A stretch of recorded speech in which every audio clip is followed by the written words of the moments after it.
And I'm going to need Dave in a minute to tell me that this has worked. Slideshow, play from the start. This is the moment when you can't tell. Dave, do you want to nod if you see a full size screen? Great. Looks good.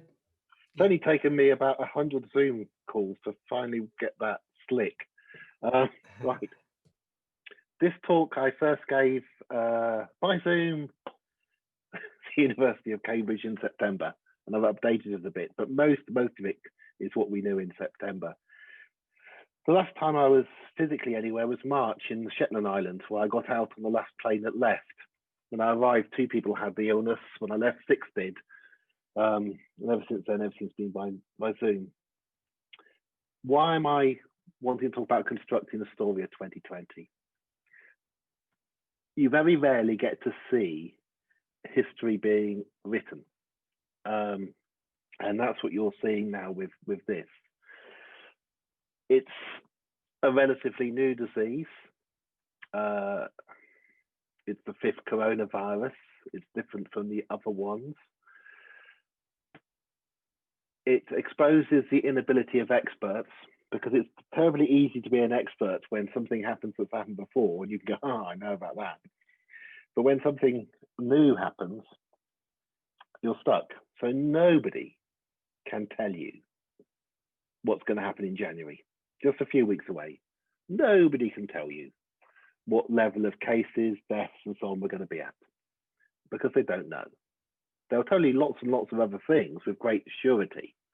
You know, that you must wear masks, or a paper came out saying masks aren't effective, or, you know, these vaccines will come in. But actually, they can't tell you what's going to happen in January and February, March next year, because we don't know, because this is a new disease.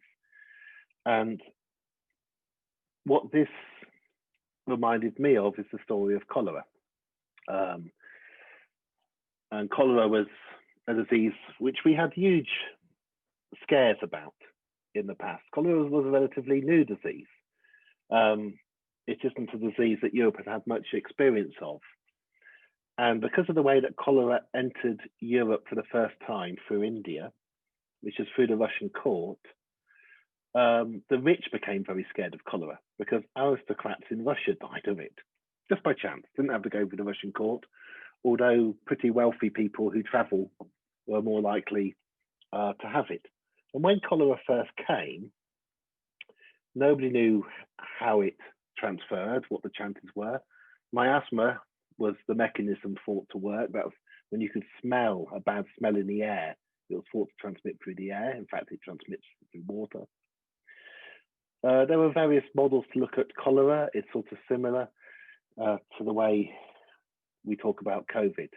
And there are Herculean kind of events, great heroes who save many, many people. The famous event, some of you may know, some of you may not know this, is the removal of a pump, the handle of a pump in Broad Street, London, in Soho, on the 18th of September, 1854. And the story is that John Snow, the epidemiologist, who is also an anaesthetist to the royal family, who removed the pump handle, ended the epidemic in 1854 and saved people from dying, and was heroic. The kind of equivalent myth story of COVID is that Neil Ferguson produced a model that said that 510,000 people would die, and that changed everybody's behavior and saved 510,000 people. Almost certainly not true. 500,000 people wouldn't have died if we hadn't locked down, but we'll get on to that later. I'm not saying we shouldn't have locked down. I'm just saying you get particular stories. And what's interesting about the John Snow story is it's stuck.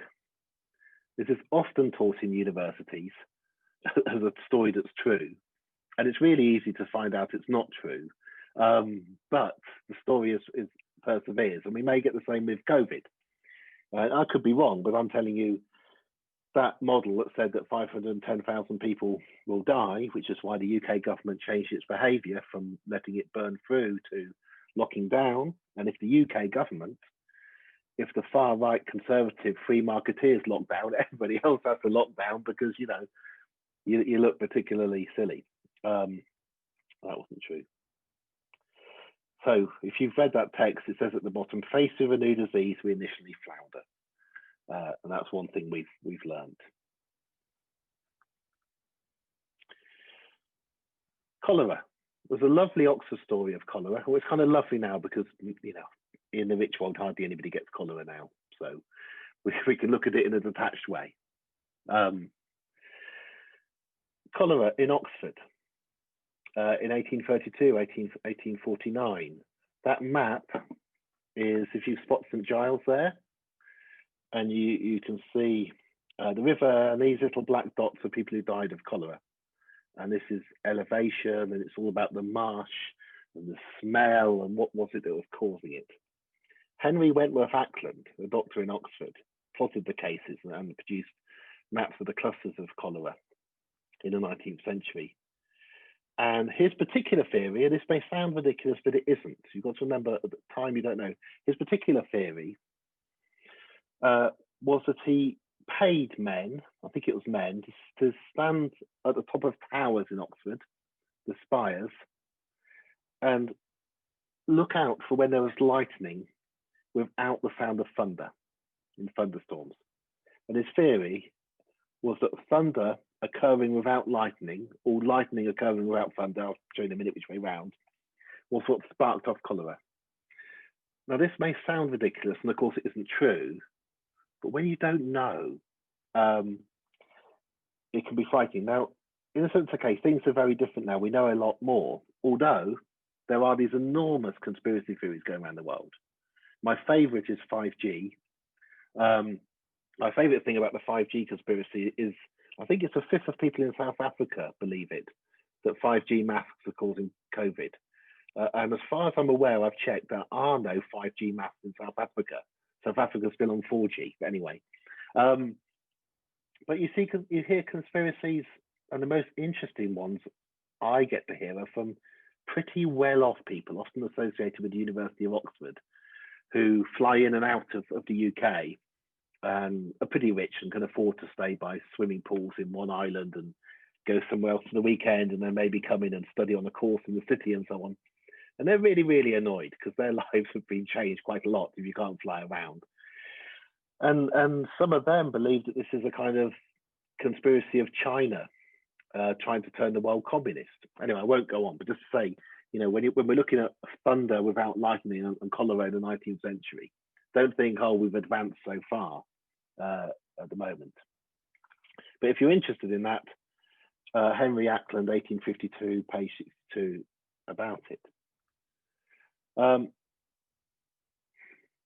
If you type human geography, my subject, into Wikipedia, the entry you get for human geography contains this map. So this is the archetypal map of human geography, and it's the John Stowe map. And here's Soho, here's Broad Street. That's where the pump was. He took the handle from the pump. The little dots are people who died of cholera. And the argument is that he spotted it. Now, what's wrong with that is that if you look at this map, remember maps are drawn by hand, whoever drew this map decided that the center of the cluster was here before they drew the map. It isn't that somebody drew a map and spotted the center of the cluster. They obviously decided before. In fact, the map was drawn several years after the handle was taken from the pump. So the map was never used heroically to identify the cluster and save the people. But still, hundreds of thousands of geography students around the world are taught this story. Even more importantly, here are the deaths from cholera during the outbreak. The handle was taken off the pump at this point, okay? After the disease had already almost disappeared anyway. But it's a lovely story, isn't it? And in theory, you could have taken the handle off a pump, and it could have been that particular pump, which was the main source of the disease, and only that pump, and so on. So we have these particular stories over time. The tweet there, I won't read through it. It was July the 7th, 2020. It's part of the bickering of epidemiologists that's gone on this year. The bickering of epidemiologists is fascinating. I'd say as a geographer, I'm not involved, but pretty tight-knit group of people. There aren't actually that many senior epidemiologists in Europe. They all tend to know each other. They've trained each other, often been married to each other. And this thing comes along, and initially you've got no idea. Does it kill 0.3% of people who get it, or 3%. Either of those are bad. Really don't know. And enormous arguments between different groups of epidemiologists, including, and here I'll be more careful, but in this own university. So you can be very proud to be in Oxford because we have some of the leading sides on the various arguments. We have the main advocate of masks. We have the main advocate of the testing is all going wrong. We have the main, you can find it yourself, but Oxford certainly far surpasses Cambridge over key members of the argument on what's going on. And it isn't that they're being stupid, it's that we don't know. However, and this is really important, so the one thing we've learnt most is how little we know. Senior academics can be quite reluctant to admit even to themselves how little they know and what they may have got wrong, including things they published, which it turns out 2 months later were not necessarily correct. So I've taken you back to cholera and this, just to say, if anybody's feeling kind of cut up about me saying that experts don't know, the most famous epidemiologist of all, John Snow, where one group took the name John Snow for the John Snow Memorandum, if you keep up with your COVID politics, the most famous one, what he's most famous for, didn't actually do the thing it said. Cholera patterns were as much about class as about water. You did have to have the polluted water, but Soho, I'm afraid this is a Charles Booth map of London, and Soho's down here, but it was a poor area back then. And so why do all these people die around Broad Street? Because they couldn't get out, they couldn't leave, they were stuck there. There's a famous case of the Hampstead widow, which was the one woman who died in Hampstead, higher up on the hill where the water was good. And in terms of social policy intervention and experiment, she's perfect because it was determined that the Hampstead widow used to live in Soho and quite liked the taste of the water, so would send her maid down to get the water from Soho so she could drink the water she liked the taste of. So we know it was towards the water. But social class mattered a lot, as with this particular pandemic. If you have to work, if you have to interact, if you drive a bus, if you drive a taxi, if you work on the front line in a shop, you are much more likely to get infected than otherwise. That's become obvious. Huge numbers of papers about ethnicity and COVID, 4 released on one day, where we finally got, I think, to the bottom of it, and it is all structural racism. So we're discovering lots of things, and which is social class and the positions that people are in and being more likely. But also, and this is also, of course, racism, older people who are not white living in cities. Now, why do people in their 80s or even in their early 90s who are not white be much more likely to live in the middle of cities than other people in their 80s and 90s? Because you'd probably be quite reluctant to go and live in a rural village if you're not white from particular age groups, because of the racism that you experienced over your life. I should have put up a graph of what is by far the most important thing about the disease, which is its remarkable attack rate by age. The most important thing is how old you are. And there is almost no illness that is as affected by age as this one. So to give you an example, the number of people who have died with COVID, identified by doctors in England and Wales, between the ages of 1 and 9, is two so far, and it may not be COVID that was the cause. The number of people between the ages of 1 and 9 who died a few weeks ago on a road on the edge of Oxford in a single car crash was 3. So for a 1 to 9-year-old, a single car is far more dangerous than COVID. For 20-year-olds, it's very hard to find an example of a student in Europe who has died at all. The cars are far more dangerous to you. For somebody of my age, a relatively fat, very unfit 52-year-old, COVID increases my chance of dying this year by 25%. That's almost nothing. It's like smoking a bit. You know, it's my chance of dying this year is pretty low. Multiply that by 1.25, it's still pretty low. My dad, 2 orders of magnitude higher in terms of a risk in his 70s. And if I had a relative in their 90s, which I don't anymore, really, really dangerous. Killed 2%, 3% maybe of people in their 90s. Let's go on. So what I'm going to show you now, and I'm not going to go on and on and on, don't worry, I'll stop in about 15 minutes or less, is kind of what we knew as things happened. And I produced this little graph very early on at the beginning, just to show at the start of COVID, how few people were dying when it started. Whereas in previous years, for those first weeks 3 to 10 of the year, you could have an extra 10,000, 20,000 people dying in the winter because we've just been through a period of austerity. So at the beginning of this, somebody like me, and maybe in hindsight I wouldn't have done it, was trying to emphasize this is small, this is tiny compared to the excess deaths that we get, which has got a lot to do with government cuts. So you won't know if you've come into Britain in the last 12 months, and many of you will. But in 2015, 2018, I forget exactly when, there were 2 cases at least when all the NHS hospitals in Britain stopped taking patients for routine operations because they'd fallen apart and they were crisis. The Red Cross, which is a charity, condemned the situation at one point. Estimates published in BMJ Open said that over 120,000 people had died because of the austerity and the situation Britain was in 2014, 15, 16, 17, 18, 19. This is higher numbers than have died of COVID. So when a disease first happens, you kind of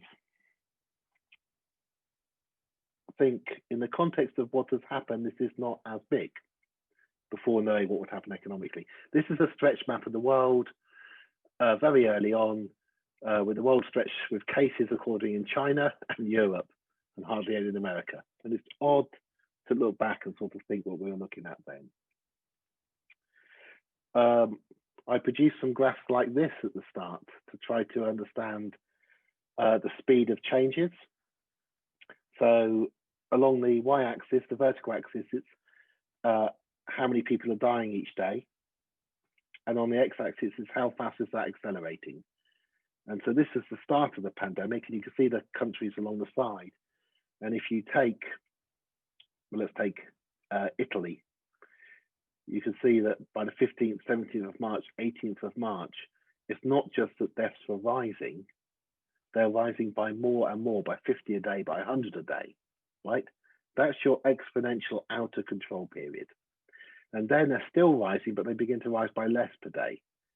By the 22nd of March, this is really, really fast. Stop rising for a second, then they rise again, then they kind of come down.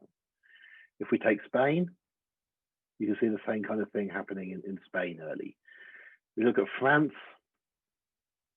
it's appearing to kind of go even higher. But if you look at Germany, which is little red dot, you can see, oh, it's stopping early, and China similarly. But it was really fast. March and April, very, very fast.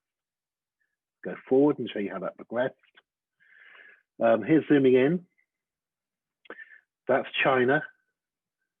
Sorry, the purple one is China taking it under control. Incredible story. We can talk about it in clear questions. Even if the data in China was suppressed by 100-fold, even if 100 times more people have died in China than have for COVID, which just hasn't happened. But even if they had, there would still be less deaths in the United States with a far, far higher population in China. Here's Germany. And nobody quite knows. Nobody quite knows why Germany was more effective at controlling. You might think better track and trace. You might think a society in which elderly people don't live with their younger children. All kinds of things. We won't yet know. And the other country's taking off. These diagrams become more and more complicated. I'll show you a bit later. Here are the number of deaths per day in England and Wales. March and April, by the day in which people actually died. every day you're still told these numbers of deaths that are reported. That isn't the number that have happened that day. That's the number that have been reported that day. What you need to look at is the number that have actually happened, and you see that the thing looks very, very smooth. And the peak was reached about the 8th of April.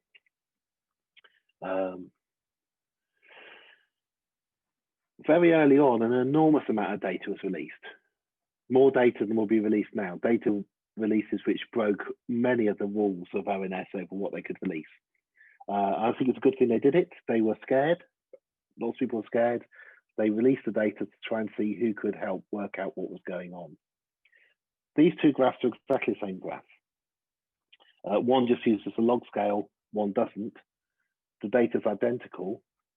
It's the number of people who died in each of 7,201 neighborhoods by April 17th, really early on. So 1,200 of those at that point had no deaths. Almost 1,600, one death, then 2, 3, 4. It's again incredibly smooth. You'll kind of have to trust me when I wave my arms and say incredibly smooth. But it's particularly when we get these patterns that are smooth that we begin to think something's going on here. In this case, in England and Wales, and actually in Scotland, to extent Northern Ireland, the disease spread everywhere. In March and February it got everywhere. Less so in the more rural, isolated areas, more so in the central London, but unlike Italy, where it didn't get to the south and so on as much, Britain is such a centralised country with London at the middle and all this travel in and out from London, and also an incredible university system, unlike the rest of Europe, where we randomly splatter our 18 and 19 and 20-year-olds across the country, and then they go home at weekends. We have incredible mechanisms for spreading diseases, and we spread it everywhere. And so it kind of looks like a thing, like a press-on process of, it was all over the place. So if you're wondering why does the UK have one of the worst records in Europe in terms of mortality, okay, the incompetence of the government always helps, and we certainly have an enormously incompetent government, but we also happen to have a situation in which the disease could spread more easily than it could in other countries. Okay, that's the last one of these diagrams. You can see it gets completely out of control. And actually this appeared in The Economist as ridiculing me and my co-author over how can you produce a graphic that bad. But all we were doing is just updating the graphic as it kind of spins around and looked like a tornado early on. So I'm going to skip past that because it's not particularly useful, but it's the United States then going out of control. Oops, what's that?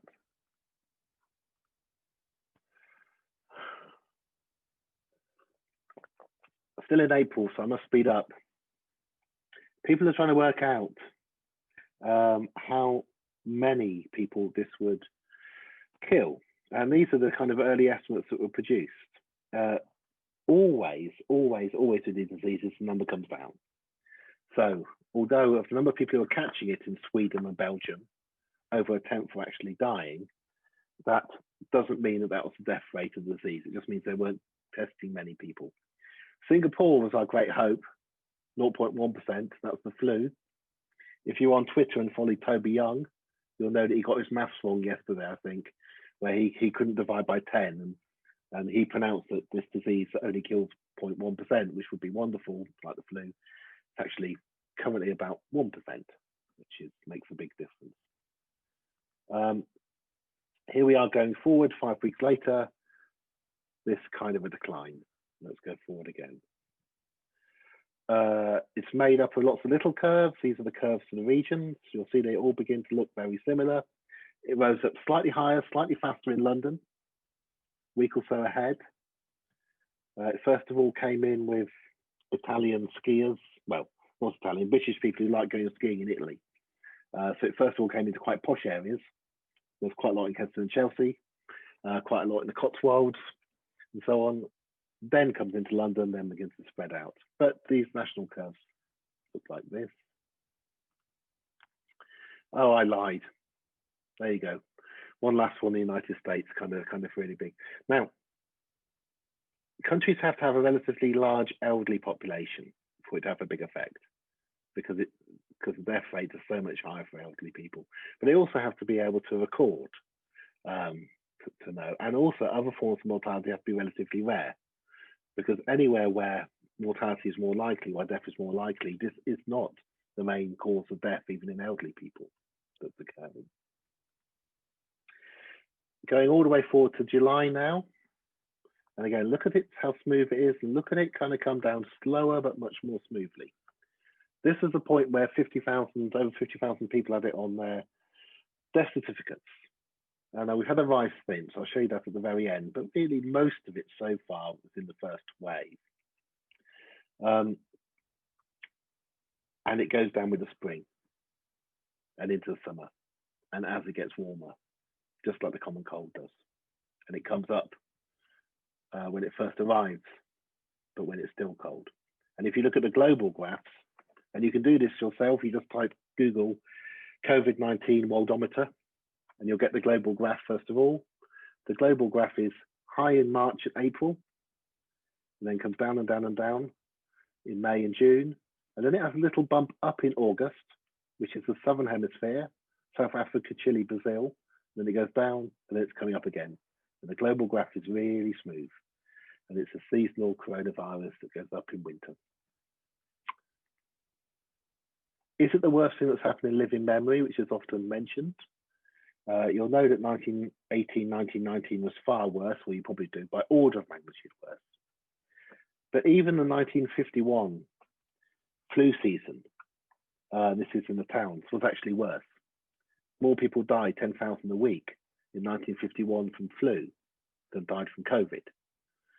Now, I'm not telling you that COVID is not as bad as flu, it is. It's just that we were much poorer then. Things were worse. We didn't have any surveillance. We had none of this. We had mass poverty. But we didn't have that many old people in 1951, but still, we managed to have 10,000 dying a week. Right? So when everybody tells you this is the worst thing for 100 years, they are wrong. 1951 was worse. And that wasn't even a pandemic. That was seasonal flu. And compare it to 1948, which was a very low flu year, 1951. Compare 2017 to 2020. The 1957 pandemic was also bad. Just to give you a sense of how much has changed, in the middle of the height of the 1957 flu international pandemic, when we were still trying to identify the virus with electron microscopes, the Prime Minister of Britain, Howard Macmillan, told the population, "You have never had it so good." And they believed him. Okay, that was at the height of the flu pandemic. The British Medical Journal had one letter on it saying, "Don't cause panic, just let it happen." Okay, it's very different times, very different attitude. And then the only one in my lifetime in 1968, 69, well, I wasn't old enough to remember, but my father, it was the only time he was in bed for a week ill and couldn't get out. Okay, and that's the last time, 68, 69, came back in 1970, second wave, third wave, 1972, led to some slightly rash decisions about rushing out a vaccine that wasn't quite the right vaccine, but we'll leave it, hopefully the people involved in vaccines know all about the 1970s era, which is why they're hopefully being careful. More examples of the kind of comparison to the past. This is 1951 in Liverpool, which is one of the worst affected places, and 450 people dying just in Liverpool in 1 week. And then this is Liverpool, which you'll know is the most affected place from COVID now, but 3 times fewer people dying with COVID. So don't think that this is the worst thing that's happened in living memory. That's all I wanted to try to get over.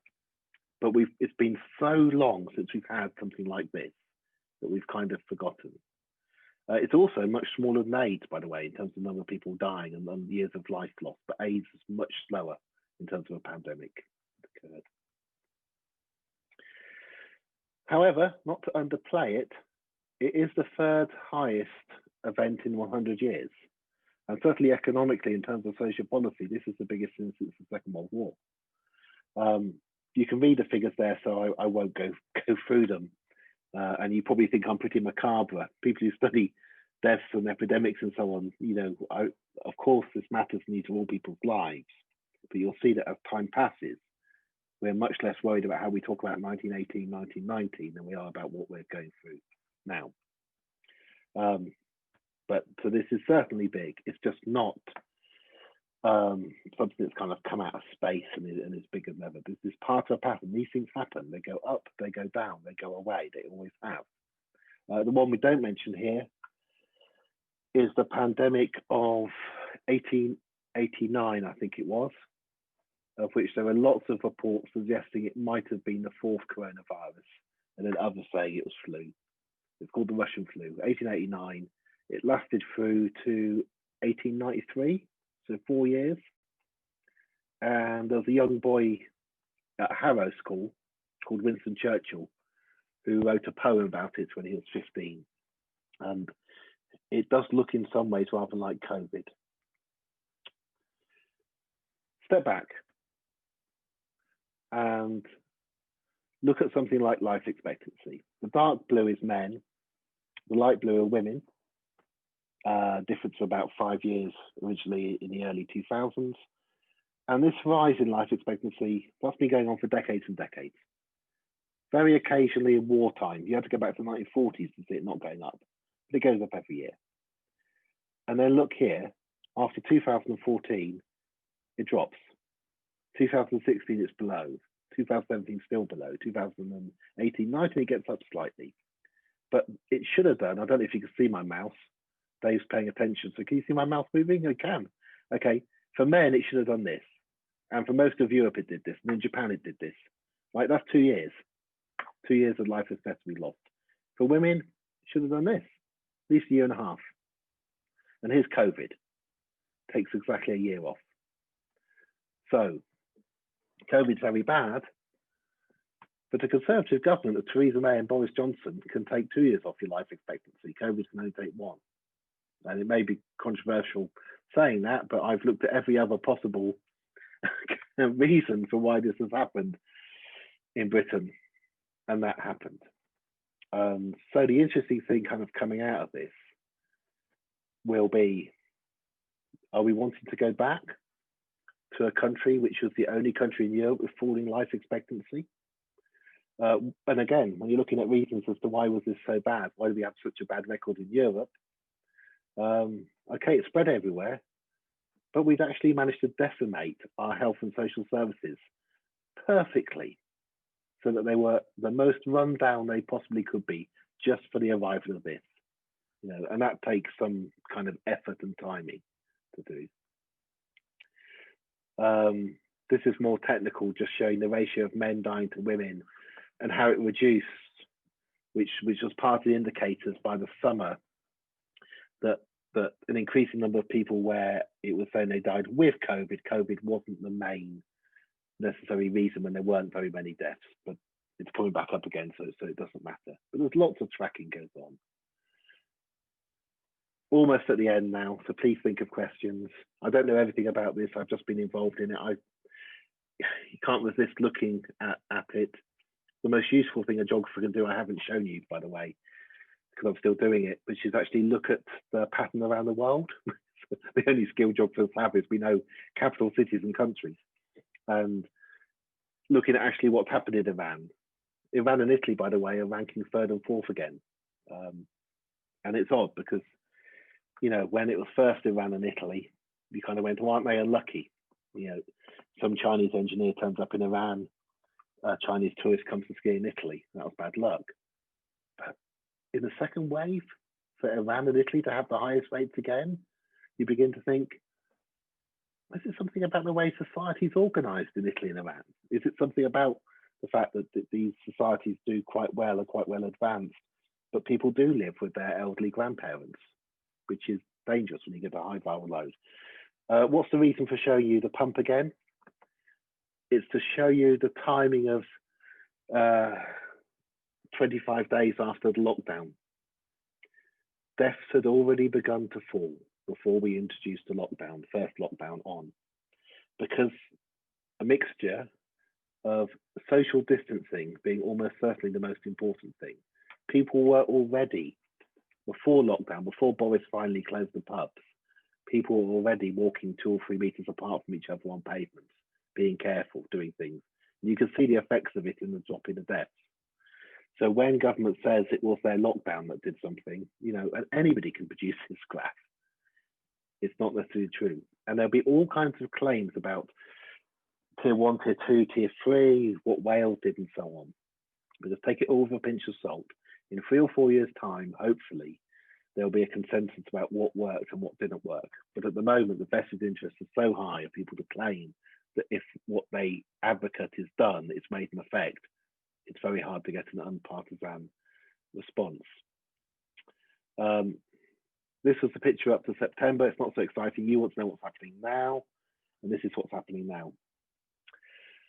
This is the proportion of all deaths due to COVID for each week of the year up to week 45 I've added, which was Tuesday's data.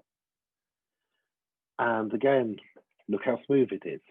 So here's the rise. In the worst week, it accounted for 40% of everybody who died of COVID.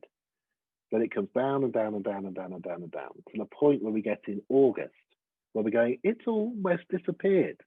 In fact, and then people say, oh, it had to be reintroduced from Spain. There's hardly any. Possibly most of the cases testing positive in August may have been false positives. It was so low. And, I'm an optimistic person at this point. I thought, oh, it could be going away. And then look at this. And look at how smooth it is. Look at the rise.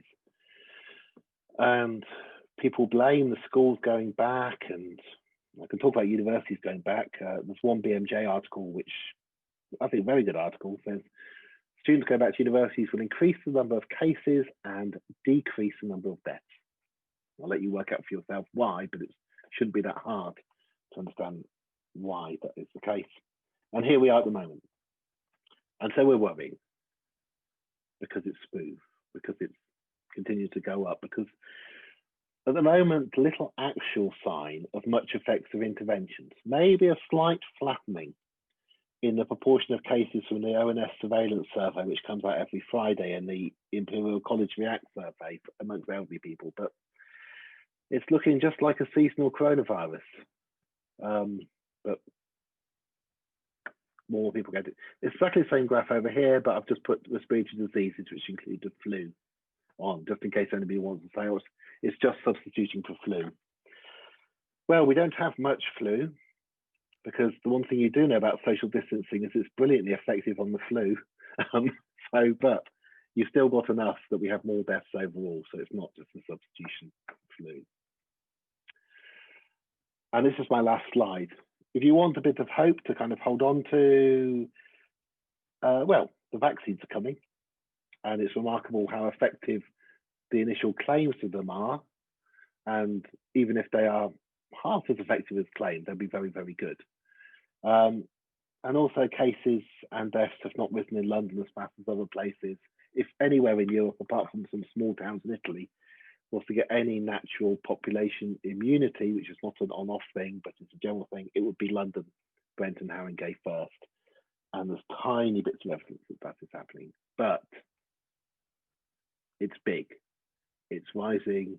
It's here all the way through the winter. It should be expected to reduce dramatically in April and May with the temperature again. And vaccination should have a dramatic effect on it. We just don't know how many times you'll have to get vaccinated and so on. In terms of social policy and the world is the most interesting thing. It is not an unusual pandemic compared to those in the last 100 years, but our response to it has been incredibly unusual. It alters people's thoughts about where they want to live, what they're going to do, and that may last for a long time, for decades. The latest Labour Force survey shows that 1 million people have left the UK who were not born in the UK, who had the right to remain here, over 3/4 of whom had jobs, and they've left since April. And they haven't left, we think, because of Brexit, although that helps encourage people to leave. They've left because when a pandemic like this hits and there are travel restrictions and so on, and say you're a young person, you come from France, this is what makes you decide that actually, you might be enjoying being a teacher in Oxford from France, but you'd rather be near your family in France if this is going to go on.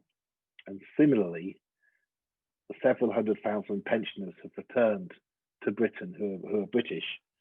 And again, not because of Brexit, which is what we thought they would do, but because they want to be near their family in a time of pandemic, and they're worried about travel restrictions, and they're worried about access to hospital and who will be seen first.